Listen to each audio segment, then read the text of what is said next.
Légende FM. Bienvenue sur la chaîne YouTube de Légende FM.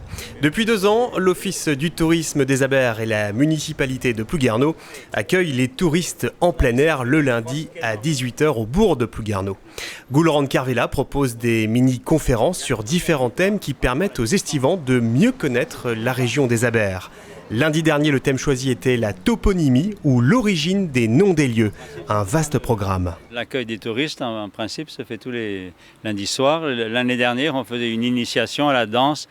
Mais bon, maintenant, avec la nouvelle maladie, c'est pas facile de faire danser les gens. Et puis en plus, je pensais que c'était intéressant avec l'Office de faire une petite initiation à l'histoire locale, comme ça.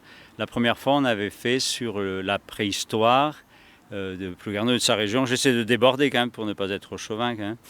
Et après, donc, c'était la période jusqu'à lorsque l'Armorique devient Bretagne avec la migration à travers la Manche. Ensuite, dans la troisième fois, ça a été le patrimoine religieux, mais à partir du néolithique, à partir des dolmens, des menhirs jusqu'à notre époque. Aujourd'hui, donc, c'était sur la toponymie. Qu'est-ce que la toponymie nous apprend sur l'histoire, la géographie, la géologie, les activités humaines. Hein. Et puis la prochaine fois, ce sera un hommage à Donatien Laurent, donc un grand collecteur qui a travaillé sur le Barsas-Breis, et à Patrick Malrieux aussi, qui a été le fondateur de Dastum, qui collecte chants et mémoires de vie, qui ont disparu tous les deux cette année. Donc on va le faire dans le thème toujours de la culture populaire, quoi, hein, le chant, la danse, le théâtre. Le conte, voilà, à partir de ces deux personnages. Quoi. Comment réagit le public d'une manière générale ? Ils sont intéressés. C'est pas très nombreux, les gens sont pas très nombreux, mais enfin une petite quinzaine, quoi. Mais bon, les gens sont quand même intéressés de savoir, de connaître le pays dans lequel ils viennent vivre.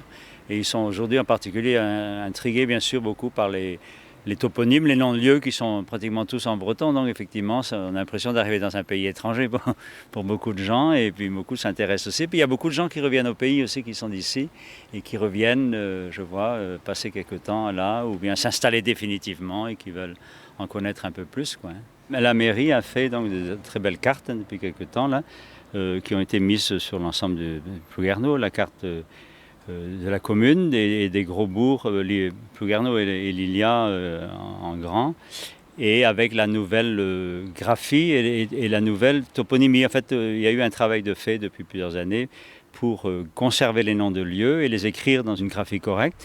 Et donc, ça permet bien sûr d'expliquer les choses devant ce grand tableau-là. Et moi, j'apporte aussi des petits trucs avec moi en plus, là, sur la carte de Bretagne, ou là, sur la toponymie nautique, là, tous les noms de lieux en mer, qui sont d'une richesse extraordinaire aussi, quoi. Hein. Voilà. Alors, les prochains rendez-vous pour justement ces petites conférences à retrouver sur la place de l'Europe.